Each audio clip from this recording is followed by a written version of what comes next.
আমাদের অনন্য স্টোরি সকল প্রকার পার্ট গল্প দেখতে আমাদের চ্যানেলটি সাবস্ক্রাইব করে পাশে থাকা বেল আইকনটিতে ক্লিক করে অল নোটিফিকেশন অন করে দিন।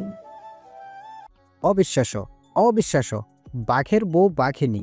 কালু মিয়া অবিরত ধরফরাতে থাকে, কণ্ঠ রোধ হয়ে আসা গলা দিয়ে কোনো মতে উচ্চারণ করে, আমাক মাপ কইরা দে পদ্ম, তোর পায়ে ধরি, আর কোনোদিন করবো না, শেষবারের মতো কইতাছি।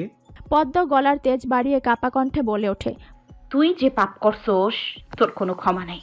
আমার বোনের পবিত্র গায়ে তোর মতো পাপির দাগ লাগাইছিস, ইজ্জত নষ্ট করার চেষ্টা করছিস, আমার কলিজা খুব লইয়া ধরছিস, তোর এই 2 হাত আমি পঙ্গু কইরা দিমু। পদ্মলতার কথাগুলো মাহবুবের কানে গিয়ে বাড়ি খায়। শরীর কেমন ঝিমঝিমিয়ে ওঠে। অতীতে ফেলে আসা 13 বছরের বোনের কান্নার স্বর তার মস্তিষ্কে আঘাত হানে। ইজ্জত, হ্যাঁ, এই ইজ্জতের কারণে তার বোনকে জীবন দিতে হয়েছে। এই দিনের মতোই সেই নাম না জানা পশুগুলো তার নিষ্পাপ বোনটার প্রাণ নিয়েছিল। মাহবুব শিরদাঁড়া সোজা করে দাঁড়ায়, শরীরে আসে আলাদা জোরের রেশ। এই মুহূর্তে সে যদি চুপ হয়ে দাঁড়িয়ে দেখে সবকিছু, তাহলে নিজেকে কাপুরুষ বলতে পিছপা হবে না। স্যারের প্রতিটা আদেশ সে পালন করে এসেছে এ যাবৎকাল, আর স্যারের নির্দেশ কী ছিল সেটাও মনে করে। পদ্ম কালোর ডান হাতে শাবলের আঘাতে গুড়িয়ে দিয়েছে, অন্য হাতে আঘাত হানার আগেই সেটা বাধা পড়ে। প্রফেশনালিজমে আপনি আমার ম্যাডাম হন, কিন্তু এই মুহূর্তে আমি আপনাকে নিজের বোনের মর্যাদা দিলাম। অথবা ধরে নিন কোনো শুভাকাঙ্ক্ষী যে উপর মহলের আদেশ পালনের সর্বদা তৈরি থাকে। বাকি অর্ধেক পূর্ণর কাজটা আমি করি। পদ্ম নির্বাক দৃষ্টিতে কথাগুলো শোনে, অতঃপর হাত থেকে শাবল ছেড়ে জায়গা করে দেয় এই অচেনা আগন্তুককে। মাহবুব সন্তুষ্টির হাসি হেসে শাবলটা হাতে নেয়। কালু মিয়ার আকাশ ভাঙা চিৎকারে চারপাশটা থমকে যায়। যে 2 হাত পদ্মর কলিজায় আঘাত হেনেছিল, সেই 2 হাত আজীবনের জন্য থেমে যায়। বিধ্বস্ত বিমূর্ত রূপে দাঁড়িয়ে আছে চারুলতা। নোনা জল শুকিয়ে চোখে বসে গেছে। শাড়ির আঁচল মাটিতে লুটোপুটি খাচ্ছে আনমনে। ঘন কুয়াশা আর শীতল হাওয়া তাকে পারছে না ছুতে। মুখে, গলার নিচে, হাতে তার স্পষ্ট ক্ষত। চামড়াগুলো ছিলে রক্ত বেরিয়ে এসেছে প্রায়। পদ্ম স্থির চোখে বোনকে দেখে। নিজের ক্ষতির কথা বা মৃত্যুর কথা সে এই কটা দিনে 1000বার ভেবেছে, কারণ মানুষরূপী জানোয়ারগুলো যে সহজে ছাড়বে না তাকে। তবে তার ভেতরে অদম্য শক্তি ছিল একটাই, সে পিছু হটবে না কোনোভাবে। কিন্তু কখনো এটা ভাবেনি যে তার জীবনের গুরুত্বপূর্ণ অংশে কেউ এমন করে কালো থাবা বসিয়ে দেবে। দীর্ঘ নিঃশ্বাস ফেলে পদ্ম আসমান পানে চায়। হাজার হাজার শুকরিয়া জানালেও কম হয়ে যাব প্রভু, তুমিই আসল রক্ষাদাতা, তুমি আমার বোনকে নতুন জীবন দিয়েছো। আল্লাহর প্রতি কৃতজ্ঞতা স্বীকারে পদ্মর কিছুক্ষণ আগে জ্বলা অগ্নিচোখ শীতল হয়ে আসে। মনের ভেতরটাও কেমন শান্ত নদীর মৃদু ঢেউয়ের মতো বিরাজ করে। কিন্তু পরক্ষণে আবার নিজেকে শক্ত খোলসে বন্দি করে এগিয়ে যায় বোনের পানে। পৃথিবীতে মানুষ আর বন্য প্রাণী একসাথেই বাস করে, আর একসাথে থাকতে গেলে এসব বন্য পশুর একটু আঁচড় লাগবেই। তাই বলে যে জীবন বৃথা এমনটা ভাবা ভুল। তাহলে কুকুর বিড়াল কামড়াইলে কেউ সদরে দৌড় দিত না ভ্যাকসিন নিতে। চারুর কর্ণকুহরে পদ্মর কথা পৌঁছায় ঠিকই, কিন্তু মুখে কোনো ভাষা ফোটে না। অপ্রত্যাশিত নির্যাতনের শিকার আর চেনা মানুষের অচেনা রূপ দুটোই তার মনে ফেলেছে গভীর ছাপ। পদ্ম চারুর মুখ তুলে নিজের দিকে তাক করে, মুখরেখা স্বাভাবিক করে শীতল কণ্ঠে বলে, মা আসার আগেই নিজেকে আগের চারুতে ফিরিয়ে নে। শাড়ি পাল্টে শরীরের অপবিত্র ছোঁয়াগুলো ধুয়ে ফেল। জানি এখন ক্ষতগুলো মুছবে না, কিন্তু একদিন ঠিকই মিশে যাবে সবকিছু। চারুর মা শব্দটা মস্তিষ্কে গাঁথে। এই মুহূর্তে তার এমন রূপ নূরজাহানের জন্য যে কতটা কষ্টদায়ক হবে সে ভেবেই ধীরগতিতে উঠে ঘরে চলে যায়। যেখানে পদ্ম নিজেকে উজাড় করে দিয়েছে তাদের নিরাপত্তার জন্য, ভালো থাকার জন্য, ঠিক একই রক্তের অংশ হিসেবে চারুও নিজেকে মনে করে তার এই ক্ষত কষ্ট শুধুমাত্র নিজের মধ্যে লুকিয়ে রাখার। যুদ্ধ শুধু পদ্মর নয়, তারও। নির্জন রাতে হুহু করে ঠান্ডা বাতাস বইছে। শীতের দমকে দূর জঙ্গল হতে ভেসে আসছে শেয়ালগুলোর কঠিন আর্তনাদ। একটুখানি উষ্ণ অনুভব পেতে যেন মরিয়া হয়ে উঠেছে। পদ্ম ঠায় দাঁড়িয়ে রয়েছে বাড়ির পেছন অংশটায়। দক্ষিণা শীতল বায়ুতে গায়ে কাটা দিয়ে ওঠে জোগাড়, কিন্তু তার গায়ে নেই কোনো শীতবস্ত্র। হাত খোপাও খুলে এসেছে প্রায় অযত্নে। ঘুমন্ত বোনটার পানে চেয়ে থাকতে থাকতে ঘুম উবে গেছে তার। ঘরের মধ্যেটায় কেমন দম বন্ধ লাগছিল, তাই তো মুক্ত বাতাস প্রাণ ভরে শুষে নিচ্ছে। মাইয়া মানুষ হইয়া যে খেল দেখাইলি, আজ তারিফ না কইরা পারতাছি না রে পদ্ম। দূর আকাশে চেয়ে থাকতে থাকতে পদ্মর চোখ সয়ে আসে। কারো বিদ্রুপ মাখা কণ্ঠের আওয়াজ তার কানে এসে বাতাসে বাড়ি খায়। ঠোঁট ফেটে অজ্ঞতার হাসি। খেলা তো সবে শুরু, এক শয়তানরে দিয়া এক শয়তানরে দিয়া কি আর স্বাদ মেটে? হিসাব তো তোরও পাওনা আছে। মন্টু মিয়ার পদ্মর অবজ্ঞামূলক কথায় জ্বলে ওঠে, গর্জে ওঠে, দাঁতে দাঁত চেপে বলে, সময় আসবো রে পদ্ম, তোর সব তেজ ঝোলাই মিশিয়ে না দেওয়া পর্যন্ত আমি তোরে ছাড়ুম না। পদ্মর চোখ মুখ কাঠিন্যতায় ছেয়ে যায়। মন্টু মিয়ার চোখে চোখ রেখে জবাব দেয়, কাপুরুষের মতো পালাইয়া যাইতাছিস, টোপলা গোছানোও দেখছি শেষ। সামনাসামনি লড়াই করার মুরদ নাই, ওই মুখে আমার সাথে কথা বাইর করিস। মনে রাখিস, কালুরে দিয়ে তুই আমার বোনের গায়ে হাত দেওয়াইছিস। ওরে তো জন্মের স্বাদ মিটাইয়া দিছি, এবার তোরটা দেওয়ার পালা। মন্টু মিয়া ভেতরে ক্রোধের আগুন জ্বললেও আগ বাড়িয়ে আর কিছু করা বা বলার সাহস পায় না। কিন্তু কালুর পরিণতি সে দেখেছে নিজ চোখে। নিজের ভালোর জন্য ব্যাপারী বাড়ি ছাড়তে হচ্ছে তাকে। মুখোশ যে এখন তার খোলসবিহীন, বিশ্রীস্বরে যাওয়ার আগে শুধু আওড়ায়, একই বাড়িতে থাইকা খেলা জমবো না, তাই যাইতেছি চইলা। কিন্তু ভাবিস না এই সোনার রাজ্য আমি সাইরা দিমু এত সহজেই। সুদে আসলে সব হিসাব কইরা নিমু। পদ্মা ঘৃণা মিশ্রিত চোখে চেয়ে মন্টু মিয়ার প্রস্থান দেখে নীরবে। পৃথিবীটা কি সত্যি মন্দ মানুষে ঘেরা? চারদিকটাতে কি শুধুই তাদের রাজত্ব, নাকি ভালো মানুষেরও কোনো স্থান আছে? তুমি তোমার বাবাকে যতটুকু চিনেছ তার চেয়ে বেশি চিনি জানি আমি। ওর ধরন দেখলে আমি বুঝতে পারি ও ঠিক কোন পথে যাবে, ডানে নাকি বামে। I know uncle, mister Chowdhury নিজেকে সবচেয়ে পাওয়ারফুল পার্সন হিসেবে প্রমাণ করতে ভালোবাসেন। বাম ডান দুটো পথই তার টাকায় কেনা। সারোয়ার হোসেন এক দৃষ্টিতে সোফার ওপর প্রান্তে বসা তীক্ষ্ণ ব্যক্তিত্ব সম্পন্ন পুরুষটাকে পরখ করে নেন, যার চোখে মুখে সর্বদা সবসময় বজায় থাকে আলাদা গাম্ভীর্যের ছায়া। নির্বিকার চিত্তে বাবা সম্পর্কে তার বাণী শুনে সারোয়ার হোসেন মৃদু হাসলেন। ছেলে হিসেবে সে তার বাবাকে ঠিক কতটা অপছন্দ বা ঘৃণা করলে সেই শব্দটা অবধি মুখ দিয়ে উচ্চারণ করেন না, সেটা ভাবতেই তিনি কুল কিনারা হারিয়ে ফেলেন। চশমাটা খুলে শার্টের হাতার সাথে মুছতে মুছতে দীর্ঘশ্বাস ফেলে বলেন, বাবা শব্দটা তোমার জীবনে কি কোনো ভূমিকা রাখেনি? সানজিদ ঠোঁটের কোণে ব্যঙ্গাত্মক হাসি ফুটিয়ে জবাব দেয়, বাবা শব্দটা আমার জীবনে সাইলেন্ট লেটার হিসেবে ভূমিকা রেখেছে। আশা করি আর বোঝাতে হবে না। সানজিদের ধারালো উত্তরে মনে মনে বাহবা দেন সারোয়ার হোসেন। গলা কাখারি দিয়ে সংক্ষিপ্তভাবে উত্তর দেন, বুঝতে পেরেছি। ওকে, এবার তাহলে কাজের কথায় আসি। সারোয়ার হোসেন মাথা নাড়িয়ে সম্মতি দিয়ে বলতে শুরু করেন, তোমার বাবার হাত অনেক লম্বা, আর এই হাত লম্বা করতে গিয়ে এই শহর ছাড়িয়ে অনেক নাম না জানা গ্রামের বিশেষ ব্যক্তি, বিশেষ ব্যক্তি বললে ভুল হবে, তার ক্যাটাগরির মানুষদের সাথে খুব খাতির তৈরি করেছেন। আর তাদের মধ্যেই একজন তোমার নজরে রাখা জালাল মেম্বার। Good luck. এখন অবধি ওরা দুজনের কেউই জানে না তুমি মাঝখানে থাকা সেই ব্যক্তি। কিন্তু রায়হান খুব শীঘ্রই নবগ্রামে তোমার মিসেসের খোঁজে যাবে। ডেম শিওর সে মেম্বারের সাহায্য নেবে, এবং যখন জানবে দুইজনের শিকারী একই ব্যক্তি, তখন তোমাকে ছেড়ে তোমার মিসেসের ক্ষতি করবে। লিজার বাবার সাথে তার প্রায় 3.25 কোটি টাকার ডিল কনফার্ম, আর রায়হান কোনোভাবেই সেটা হাতছাড়া করতে দিবে না। সরি টু সে, তোমাকে পণ্যের মতো ইউজ করেছে তোমার বাবা। লিজা তোমাকে পছন্দ করে, এই সুযোগটা সে দারুণভাবে কাজে লাগিয়েছে। সানজিদ থুতনির ওপর হাত মুঠো করে ভাবতে থাকে, মাথার মধ্যে সাজাতে থাকে আগাম ঘটতে যাওয়া ঘটনাগুলো। প্রথমত সবকিছুর কেন্দ্রে পদ্মলতা চলে এসেছে। জালাল মেম্বার জানে সানজিদ তার শত্রু, কারণ তার ছেলেপেলেদের সহ ভাগ্নেকে পিটিয়েছে। অর্থাৎ সার্বিক দিক দিয়ে ধরতে গেলে তার ক্ষমতাবহুল ভিতটাকে নাড়িয়ে দিয়েছে সে। কিন্তু মেইন ফ্যাক্ট, রায়হান চৌধুরীর কাছ থেকে পরিচয় রিভিল হবার পর সে টাকায় বিক্রি হয়ে যাবে নিশ্চিত, এবং যথারীতি খেলার মোড় ঘুরিয়ে ফেলবে। মিস্টার চৌধুরী কবে নাগাদ নবগ্রামে যেতে পারেন? সারোয়ার হোসেন আলতো হেসে সানজিদের প্রশ্নের জবাব দেন, আমি তোমার বাবার কাছে খুবই নগণ্য একজন বন্ধু। আমি যতটুকু তাকে পর্যবেক্ষণ করে জেনেছি তোমাকে ফোনে তা বলেছি। বাকিটুকু মনে হয়েছে সামনাসামনি বলা উচিত, তাই তোমাকে ডেকেছি। এর বাইরে আর কিছু বলা আমার পক্ষে অসম্ভব। তুমি চৌধুরী বাড়িতে আসার কারণে সে আমার এই ব্যাচেলর বাসায় আসে থাকতে। তার শহর জুড়ে কত প্রপার্টি, অথচ দেখো দরকারের সময় কোনো কাজে লাগলো না।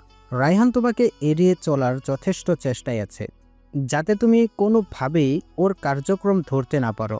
সানজিদ সোফা থেকে উঠে দাঁড়ায়, শির দ্বারা টান টান করে পকেটে হাত ঢুকিয়ে চোয়াল শক্ত করে উচ্চারণ করে, আমার ওয়াইফের গায়ে যদি ওদের নোংরা হাতের এতটুকু ছোঁয়া লাগে, ফর গড সেক এই পাহাড় সমান সাম্রাজ্য গুড়িয়ে দিতে আমি 2 বার ভাববো না। Oh my goodness, brave boy. Wife সম্পর্কে অনেক পশ্চিম। সানজিদ নির্নিমেষ চোখে উত্তর দেয়, সে শুধু ওয়াইফই নয়, আমার জিম্মেদারিতে অন্তর্ভুক্ত। তাকে সর্বাবস্থায় সুরক্ষায় রাখা এবং ভালো রাখা দুটোই আমার কাজ। সবাই বলবে পজিটিভ, আমি বলবো হাজবেন্ড হিসেবে আমি বিয়ের সময় যে ওয়াদা করে তাকে নিজের করে নিয়েছি সেটা পূরণ করা। সরোয়ার হোসেন মুগ্ধ কণ্ঠে উচ্চারণ করেন, best of luck my boy, any time, any kind of help, I am always by your side.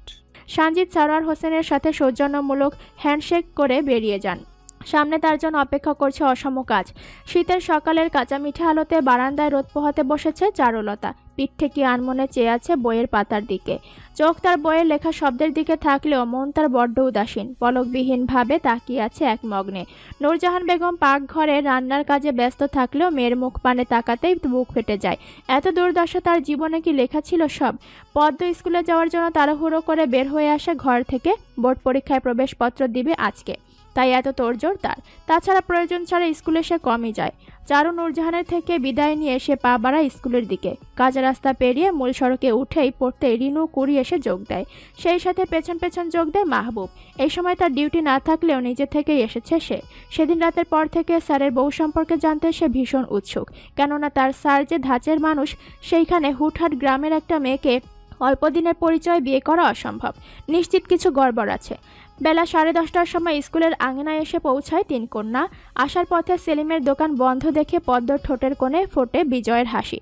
সেই দিনটার কথা মনে পড়ে যেদিন সে দৃঢ় কণ্ঠে বলেছিল, একদিন ঠিকই ধরব। মূল কালপিটকে না ধরলেও তার ডান হাত কালুকে তো ধরেছিল। স্কুলের মাঠে জায়গায় জায়গায় টেবিল বসানো। এক এক স্যার এক এক কাজে ব্যস্ত। কিন্তু মন্দ ভাগ্য হলে যা হয়, প্রবেশপত্র দেওয়ার দায়িত্বে আছেন অঙ্কের জাহাজ স্যার।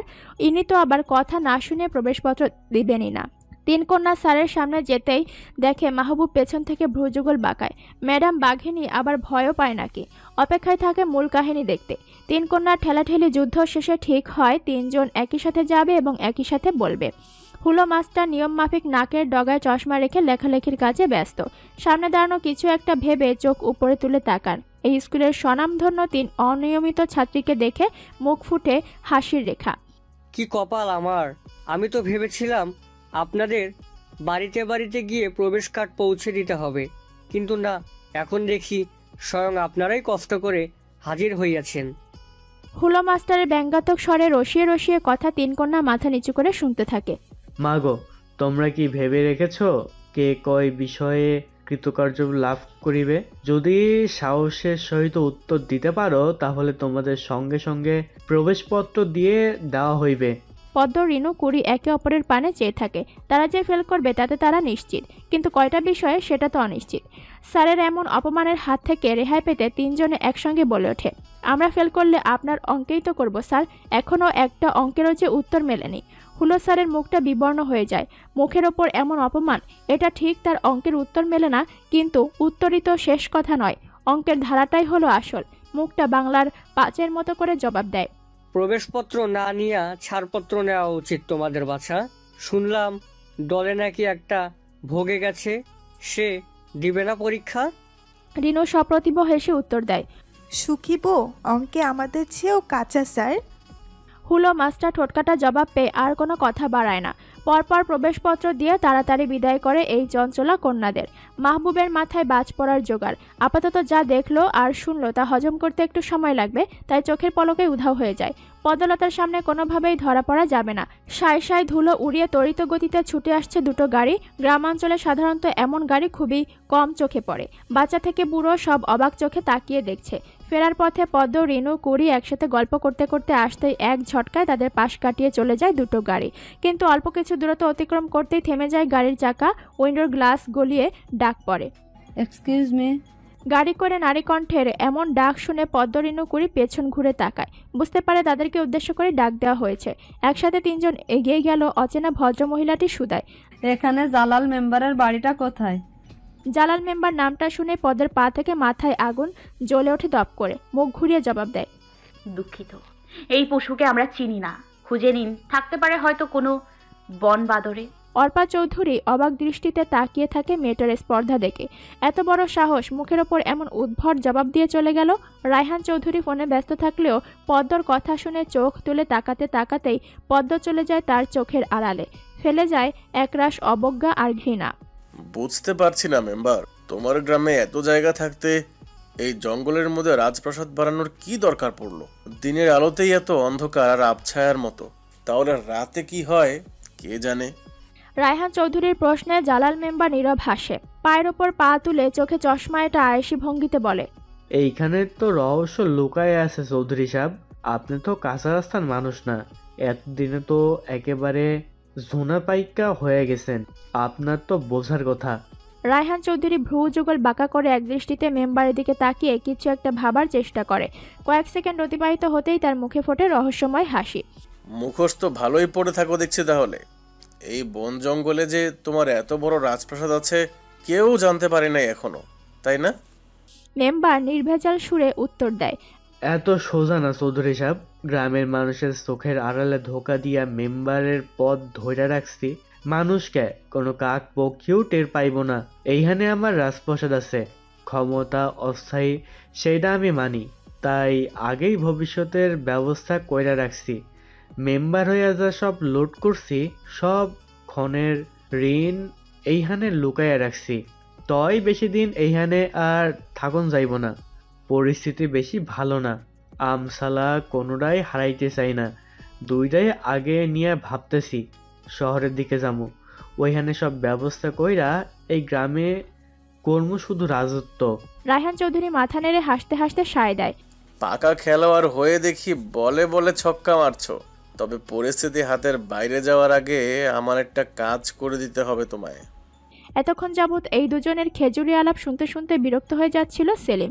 দুই শালাই একই ধাঁচের, তাকে কোনো কথা বলার সুযোগই দিচ্ছে না। কাজের কথা বাদ দিয়ে আজাইরা পেঁচাল শুরু করছে। কি কাজ করতে হইব কয়ে ফেলেন চৌধুরী সাহেব? জালাল মেম্বারের প্রশ্নে রায়হান চৌধুরী একটু থামেন, নিজেকে ধাতস্থ করে গম্ভীর স্বরে আওড়ান, এই গ্রামের সদর হাসপাতালে শহর থেকে দুজন ডাক্তার এসেছিল, সেটা নিশ্চয়ই জানো। শহরে ডাক্তার কথাটা শুনতেই সেলিমের চোয়াল শক্ত হয়ে আসে। হাতের মুঠো পাকিয়ে মুখ খুলতে নিলেই মেম্বার ধীর কণ্ঠে জবাব দেয়, জানি। তারপর? ডাক্তার সাফওয়ান সানজিদ চৌধুরীর নামে যাকে চেনো, সে আমার ছেলে। রায়হান চৌধুরীর মুখ নিঃসৃত হওয়া কথা কানে যেতেই জালাল মেম্বার আর সেলিম যেন একই সাথে আকাশ থেকে পড়েন। চরম আশ্চর্যে অভিভূত হয়ে যায়। চোখ দুটো বড় বড় করে অশ্রাব্য গালি দিয়ে ওঠে সেলিম। মেজাজ বিগড়ে উত্তর দেয়, ওই শালা হারামির বাচ্চা আপনার সওয়াল? ওর সাথে তো আমার অনেক হিসাব বাকি আছে। হাতের কাছে পাই শুধু একবার, তখন কার বাপ কার সওয়াল দেখার সময় থাকবো না কইলাম। সোজা চান্দের দেশে। সেলিমের লাগামহীন কথাবার্তায় চটে যান জালাল মেম্বার। সজোরে ধমক দিয়ে চুপ করিয়ে দেন। অতঃপর রায়হান চৌধুরীর দিকে ঠান্ডা মেজাজে ছুড়ে বলেন, বড়ই অবাক হইলাম আপনার কথাটা শুনে চৌধুরী সাহেব। আপনার সাওয়ালি তাইলে এই ডাক্তার বেটা আমার ভাগ্নের কথা শুইনা মন গোসা কইরেন না। রাগের ঠেলাই কইতেছে সব, কারণ আপনার মাস্তান সাওয়াল আমার পোলাপানগো মাইরা হাড্ডি আলাদা কইরা দিছে। একবার না, তাও পরপর দুইবার। আমার ভাগ্নাটারে তো বাঁচানো কঠিন হইয়া পড়ছিল। হিসাব কইরা দেখবার গেলে মেলায় ক্ষতি কইরা দিছে। রায়হান চৌধুরী নির্বিকার চিত্তে কথাগুলো শুনে যাচ্ছিলেন। ছেলের গুণগান শুনে তার মধ্যে বিশেষ কোনো ভাবমূর্তি লক্ষ্য করা দুষ্প্রাপ্য। ছেলে যে তার এদেরকে জানে মারে নাই এই ঢের, কিন্তু সে কথা তো আর মুখে বলা যায় না। তাই মুখে একটু দুঃখের ছাপ তুলে বেশ নরমভাবেই উত্তর দেন, আমি আমার ছেলের কর্মকাণ্ডে বেশ দুঃখিত। তোমাদের এরকম ক্ষতি আসলেই মেনে নেওয়া যায় না। তবে আমি কিছুটা অর্থের মাধ্যমে তা পূরণ করার চেষ্টা করতে পারি। অর্থের কথা শুনে মেম্বারের চোখ জলজল করে উঠলেও সেলিমের কোনো পরিবর্তন হয় না। কিসের অর্থ? ওসব বাদ দেন, মায়ের শোধ মাইরেই তুলমু। কোনো অর্থ টর্থ দিয়ে কাম হইব না। সেলিমের কথা শুনে মেম্বারের মাথায় যেন বাজ পড়ার জোগাড়। মনে মনে সখানে গালিও দেন। হাতের মোয়া নাকি যে মায়ের শোধ মাইরা তুলব, অথচ এর বদলে যে ইচ্ছা মতো টাকা ডিমান্ড করে অনেক টাকা হাতায় নেওয়া যাইব, মাথা মোটাটা কি বোঝে না তা? পরিস্থিতি নিয়ন্ত্রণ আনতে মেম্বার মুখে জোরপূর্বক হাসি টেনে বলেন, ভাইগনা তুমি যাও তো এখান থেকে। পোলা মানুষের এই একটাই দোষ, কিছু কইলেই ফাল দিয়ে ওঠে। যাও যাও, আগে মাথা ঠান্ডা করো গিয়া। সেলিম ধপ করে উঠে পড়ে হনহনিয়ে চলে যায়। এসব আজারে প্যাচালে তার থাকার কোনো ইচ্ছা নাই। যা করার সে নিজেই করবে। মেম্বার দৃষ্টি ঘুরিয়ে রায়হান চৌধুরীর দিকে মনোযোগ দেন। কোন চৌধুরী সাহেব, কি কাজের কথা কইতেছিলেন? রায়হান চৌধুরী আলতো হেসে মোক্ষম চালটা আগে মারেন। কাজের আগে অ্যাডভান্স 5 লাখ পাবে, আর কাজ শেষে 5 লাখ। যদি কাজ মন মতো হয় তাহলে বোনাস হিসেবে আরো কয়েক লাখ দেব। মেম্বারের মনের মধ্যে যেন খুশির জোয়ার বইছে। টাকায় কেনা কাবু, তবে নিজেকে সামলিয়ে নিয়ে বলেন, আহা, টাকার হিসাব পরে, আগে কামের কথাটা কন। টাকা নিয়ে এত মাথা ব্যথা নাই। এই গ্রামে মজিদ ব্যাপারীকে, তার মেয়ে পদ্ম নাকি পদ্মলতা, তার সাথে আমার ছেলে এঙ্গেজ হয়েছে। আমার কাজটা হচ্ছে এই মেয়েটাকে যে কোনোভাবে সরিয়ে ফেলা। সে ভুলে আমার রাস্তায় পা বাড়িয়েছে, পাটাকে উপরে ফেলতে হবে শুধুমাত্র তোমাকে। মেম্বারের বিষম খাওয়া বাকি। ভাইগনা চায় ডাক্তাররে মারতে, আবার চৌধুরী সাহেব চায় পদ্মরে মারতে। মাঝখানে পয়রা ভর্তা হইতেছে সে, কিন্তু এই খেলায় যে তার ভাইগনারও লাগবো, ওদিকে টাকাও লাগবো। কোনোটাই হাতছাড়া করা যাইব না। বুদ্ধির খেলা খেলতে হবে তাকে। বুঝলাম সব, কাজও হইয়া যাইব সময় মতো, চিন্তা করেন না আপনি চৌধুরী সাহেব। রায়হান চৌধুরীকে আশ্বস্ত করে জালাল মেম্বার ক্রুর হাসি হাসে, মনে মনে আওড়ায়, চোর হইয়া চোরের ঘরে শিং খরণ লাগবে দেখতেছি। অনাকাঙ্ক্ষিত অপ্রত্যাশিত ইচ্ছে পূরণ বরাবরই সুন্দর। মানুষ যখন একটা জিনিসের প্রতি সুপ্ত ইচ্ছে পোষণ করে এবং কাকতালীয়ভাবে সেটা ঘটে যায়, তখন অসম্ভব ভালো লাগা তৈরি হয় নিজের মধ্যে। বসন্ত বিলাসে মন ভরে যায় রাঙিয়ে। এই মুহূর্তে পদ্মলতার মন একই রঙে রঙিন হচ্ছে। সামনে দাঁড়ানো ব্যক্তিটা সমস্ত রংধনু রং নিয়ে হাজির হয়েছে তার সামনে। বিশ্বাস করতে পারছে না সত্যি উনি এসেছেন। আমি কি আপনার হাতটা একটু ছুঁয়ে দেখতে পারি? এত নিঃসংকোচ নিবেদন শুধুমাত্র মনের ভ্রম কাটানোর জন্য তার। সঞ্জীব ধীর পায়ে হেঁটে পদ্মলতার সামনে এসে দাঁড়ায়। সম্মোহনী চোখে আলতো হেসে পদ্মর দুটো হাত নিজের হাতের মুঠোয় পুরে নেয়। অতঃপর তার ঠোঁটের মিষ্টি আবেশে ভরিয়ে দেয় কোমল দুটি হাত।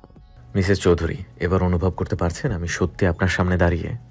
নতুন পরিচয়, নতুন সম্বোধন, অপেক্ষারত প্রিয় মানুষের যত্নে মোড়ানো ভালোবাসা, সবকিছুই যেন পদ্মকে এক লহমায় নাজুক করে তোলে। ভেতর বাহিরের শরীরটা কেঁপে ওঠে মৃদু ঝনঝনিয়ে। বলতে ইচ্ছে করে, হ্যাঁ আমি পারছি আপনাকে অনুভব করতে, ঠিক যেমন শীতের সকালে শুভ্র কমলা মিশেল শিউলিদের অনুভব করি, যেখানে থাকে না কোনো কৃত্রিমতার রেশ, একদম সতেজ মোহনীয় কুয়াশায় ভেজা। পদ্ম সঞ্জিদের চোখে চোখ রেখে সব ভুলে যায়। মনের ভেতরে জমানো কথাগুলো করে ফেলে তালাবদ্ধ। অস্ফুট স্বরে বলে, আপনি হঠাৎ করে এলেন যে? সঞ্জিত শীতল কণ্ঠে জবাব দেয়, বউকে রেখে ভিনদেশী হয়ে থাকতে ইচ্ছে করছিল না, আর চোখের তৃষ্ণা অনুর্বরতা মেটানোর জন্য ছুটে আসা। পদ্মকে জোকের ন্যায় লজ্জা আর আড়ষ্টতা মুড়ে ধরেছিল যেন। চোখ নামিয়ে সন্তর্পণে বলে ওঠে, কাল থেকে আমার পরীক্ষা শুরু। মন বলছিল আপনি আসবেন। সময়ের অল্প ব্যবধানে মনের কথাটা সত্যি হয়েছে। সঞ্জিত পলকহীন চোখে চেয়ে বলে, ধন্য আমি ম্যাডাম আমাকে মনে করার জন্য, কিন্তু সবই তো ঠিক আছে। তা পরীক্ষায় কি পাশ মার্ক উঠবে, নাকি ঠিক করে রেখেছেন কয়েকটা সাবজেক্টে ফেইলের স্বাদ নেবেন? ফেল ফেল ফেল, এই দুই অক্ষর দ্বারা গঠিত শব্দ শুনতে শুনতে পদ্মর কান পচে যাওয়ার উপক্রম। পরীক্ষা শুরু হওয়ার আগে সবাই শুধু ফেলের চিন্তা। এতক্ষণে লাজুক ভাব উবে গিয়েছে এখন তার। প্রিয় মানুষের সান্নিধ্যে আহ্লাদি ভাব জেগে ওঠে, মুখ ভার করে বলে ওঠে, ফেল করলে কি আপনার কোনো অসুবিধা আছে? সঞ্জিত একটু ভাবুকতা নিয়ে আসে নিজের মধ্যে, চিন্তিত স্বরে বলে, অসুবিধা আমার না, সবাই একটু বলবে ডাক্তারের বউ কৃতিত্বের সাথে ফেল করেছে, এই তো। পদ্মা ভ্রুকুচকে সঞ্জিতের পানে যায়। আমার সম্পর্কে ফেল বিষয়ক ধারণা আপনার তো জানার কথা না, কেমন করে জানলেন? সঞ্জিত ঠোঁটে ঠোঁট চেপে উত্তর দেয়, রিপোর্ট এসেছে আপনার আর আপনার বান্ধবীদের নামে। জরিপে জানা গেছে স্কুলে আপনারা হ্যালির ধূমকেতুর মতো দেখা দেন এবং ব্রেইন মনোযোগ সবকিছু স্কুলের বাইরে রেখে তারপরে প্রবেশ করেন। পদ্ম সন্দেহে পাকিয়ে জিজ্ঞেস করে, লোক লাগিয়েছেন আমার পেছনে? সঞ্জিত দীর্ঘ শ্বাস ফেলে, আশেপাশে তাকিয়ে বলে, আজকাল খুব বউ চুরি হচ্ছে শুনছি, তুমিও শুনছো নিশ্চয়ই? পদ্ম অবাক চোখে না সূচক মাথা নাড়ায়। বউ আবার কোনোদিন চুরি হয় নাকি? সঞ্জিত রাতের অন্ধকারে পদ্মর চোখের আড়ালে বাঁকা হাসে, ছোট্ট করে জবাব দেয়, আমি আমার ব্যক্তিগত সবকিছু সুরক্ষিত রাখতে পছন্দ করি। সঞ্জিতের কথায় পদ্ম আর বুঝতে অসুবিধা হয় না সেদিন রাতের সেই আগন্তুক এর হঠাৎ আগমন। উপর মহলের নির্দেশ বলতে তাহলে ওনাকেই বুঝিয়েছেন এই লোকটি। রাত বাড়ছে, হু হু করে শীতের হাওয়া বইছে তার তালে তালে। কালো হুডি দিয়ে সঞ্জিতের মাথা আবৃত, পকেটে দুই হাত ঢুকিয়ে পদ্মর বাড়ির ভেতরে যাওয়া অব্দি অপেক্ষা করতে থাকে সে। শেষবারের মতো পদ্ম হাত নেড়ে বিদায় জানাতেও সঞ্জিতের সঙ্গে সঙ্গে বিদায় জানায় তার প্রিয়তমাকে। চোখের অদৃশ্য হতেই বলে ওঠে, আর কয়টা দিনের অপেক্ষা মাত্র। মাহবুব অবাক চোখে তাকিয়ে দেখতে থাকে তার স্যারকে। পুরোটাই যে তিনি ডাবল স্ট্যান্ডার্ড, নিজ চোখে তা প্রমাণিত। এই একটা মানুষ যার কিনা দেহে সবসময় রক্ত টকবগিয়ে ফুটতে থাকে, যে কিনা প্রয়োজনের চেয়ে একটা কথা বেশি বলতে পছন্দ করেন না, গম্ভীর প্যাঁচামুখ, যার মুখে হাসি হচ্ছে দুর্লভ বস্তু, আর মারামারি কাটাকাটি সেটাই তো মাশাল্লাহ না বললেই নয়, অথচ বউয়ের সামনে একেবারে গলে যাওয়া চিনির শিরা, যেখানে শুধু মিষ্টি আর মিষ্টির ছোঁয়া। অবশ্য ম্যাডামও তার কোয়ালিটির। সৃষ্টিকর্তা একেবারে আমে দুধে মিশিয়ে দিয়েছেন এদের দুজনকে। গ্রামের সতেজতা সঞ্জিতকে দ্বিতীয়বারের মতো মুগ্ধ করেছে। আনমনে হেঁটে যাচ্ছে তার আশ্রয়স্থলে, সাথে মাহবুব হাঁটছে তাল মিলিয়ে। আজকে বিকালে যত্রতত্রভাবে হাসপাতাল থেকে বেরিয়ে সোজা চলে এসেছে নবগ্রামে। হাজার ব্যস্ততাকে ঠেলে ছুটে এসেছে শুধুমাত্র তার ভালোবাসার মানুষটার জন্য। কাল থেকে পরীক্ষা শুরু হচ্ছে। জীবনের একটা গুরুত্বপূর্ণ দিনে পদ্মলতার বাবা নামক অধ্যায়ের অভাব পূরণটা অতি কঠিন হলেও স্বামী হিসেবে সে চেষ্টা করছে একটুখানি উষ্ণ অভ্যর্থনা জানাতে। ভোরের আলো ফুটতে না ফুটতেই আবার ফিরে যেতে হবে আপন কর্মস্থলে। একসঙ্গে হাঁটতে হাঁটতে মাহবুব দীর্ঘক্ষণ যাবৎ দোনামোনা করে আসছে নিজের মনের সাথে। অবশেষে সংকোচতাকে ঠেলে সাহস করে প্রশ্ন করে বসে, ম্যাডামের চারপাশে শত্রুর শেষ নেই যা দেখেছি। তাকে এবং তার পরিবারকে এখানে একা রাখাটা অনেক বিপজ্জনক স্যার। ভালো খারাপ কিছু হতে তো সময় লাগবে না। সঞ্জিত মাথার উপরে ওঠা কুয়াশায় মলিন চাঁদটাকে দেখতে দেখতে আপন মনে হেঁটে চলে। কিয়ৎক্ষণ বাদে দম ফেলে গম্ভীর কণ্ঠে বলে, তোমার ম্যাডাম তার সাধ্যের মধ্যে লড়ে যাচ্ছে। যখন সবকিছুর সীমানা অতিক্রম করে যাবে তখন সেটা পার্সোনালি হ্যান্ডেল করার দায়িত্বটা আমার। মনে করতে পারো তার পেছনে বেষ্টনী হিসেবে আমি রয়েছি। সঞ্জিতের জবাবে মাহবুব অভিভূত হয়ে যায়। এই লোকটাকে ডাক্তার না বলে রহস্যময় মানব বললে একদম ঠিক হবে। কিছুটা সময় পার হতেই ফের প্রশ্নের বাঁধ ছাড়ে সে। আর আপনাদের মাঝে এই দূরত্বটা কোনো প্রভাব ফেলছে না সম্পর্কে? সঞ্জিত নির্নিমেষ চিত্তে উত্তর দেয়, আড়াল থেকে যতটুকু দেখেছো এতেও হচ্ছে না, আরও প্রমাণ চাই। মাহবুব ক্ষণিকের জন্য যেন ভুলে গিয়েছিল কার সাথে কথা বলছে সে। তার স্যারের ঠোঁটকাটা উত্তরে তা মাথায় এসে ঠেকল মাত্র। আড়াল থেকে যে সে দেখেছে একটু সেটাও খেয়াল করেছে।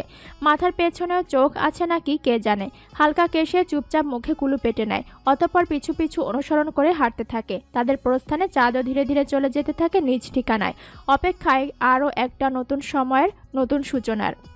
চারুলতা চিন্তিত মনে দাঁড়িয়ে আছে স্কুলের প্রাঙ্গণে। ক্লাস শেষ করেই সে দৌড়ে চলে এসেছে পদ্মর পরীক্ষা কেন্দ্রে। পরীক্ষা কেন্দ্র পড়েছে রতিপুর উচ্চ বিদ্যালয়ে। নবগ্রামের পাশেই ছোট্ট একটা গ্রাম, কিন্তু যাতায়াত ব্যবস্থা খুবই দুর্বল। অর্ধেক রাস্তা পায়ে হেঁটে তো অর্ধেক রাস্তা নৌকা দিয়ে পার হতে হয়, আর এই নৌকা পারাপার হতেই সময় লেগে যায় অনেক। চারুর মনে একটাই ভয়, পদ্ম খাতায় কিছু লিখেছে নাকি ঘন্টার পর ঘন্টা শুধু বসে আছে। দুনিয়ার সকল কিছুতে সে রণমূর্তি, কিন্তু পরীক্ষা আর পড়াশোনাতেই কেবল নিস্তেজ মূর্তি। অধিক চঞ্চলারা হয়তো এমনই হয়। বেলা গড়িয়ে দুপুর হয়ে এলো প্রায়। শীতের দিনে বেলা ফুরায় স্রোতের গতিতে। অবশেষে দীর্ঘ অপেক্ষার পরে ঘন্টা বেজে ওঠে। শেষ হয় প্রথম পরীক্ষা। চারুর চোখ খুঁজে বেড়ায় বোনের উদ্দেশ্যে। মনটা কেমন জানি ছটফট করছে না দেখা হওয়া অবধি। এই চারু। চারুলতা ধক করে কেঁপে ওঠে হঠাৎকারের ছোঁয়াতে। মনের ভেতরে সেই কাল রাত্রির ভয়টা আজও কুড়ে কুড়ে খাচ্ছে থাকে, যার ফলে একটুখানি অনাকাঙ্ক্ষিত ছোঁয়া পেতেই তার সমস্ত অন্তরক্ষা কেঁপে ওঠে। সবার সামনে নিজেকে শক্ত হাসিমুখী প্রদর্শন করলেও ভেতরটা তার গুমড়ে মরে। তবে মা আর বোনের পানে চেয়ে সে চেষ্টায় আছে নিজেকে যথাসম্ভব ঠিক রাখতে। রিনুবু, তুমি পরীক্ষা কেমন হইল তোমার? রিনু চারুর আপাদমস্তক ভালো করে দেখে নিয়ে ভ্রু কুচিয়ে জিজ্ঞেস করে, তার আগে বল, একটুখানি ছোঁয়াতেই তুই এমন ভয়ে লাফিয়ে উঠলি কেন? চারু এলোমেলো দৃষ্টি ফেলে রিনুর জেরাতে ধরা পড়ার ভয়টা এড়িয়ে মুখে জোরপূর্বক হাসি টেনে বলে, ও কিছু না, এমনি একটু। তার আগে বলো তোমার পরীক্ষা কেমন হইল? রিনু চারুর মুখে হাসি দেখে আর কিছু বলে না, দীর্ঘশ্বাস ফেলে বলে, দিলাম একরকম। কুরিয়ার পদ্মর সিট আগে পিছে পড়েছে আর আমারটা কায়টা গেছে স্যারের মুখের সামনে। পুরা কপাল আমার। চারু রিনুর দুঃখ প্রকাশের ভঙ্গি দেখে আনমনে হেসে ওঠে। রিনুর চোখে তা ধরা পড়তেই ঝাঁঝালো স্বরে বলে ওঠে, হাসিস না চারু, তুই তো বুঝবি না আমার কষ্ট।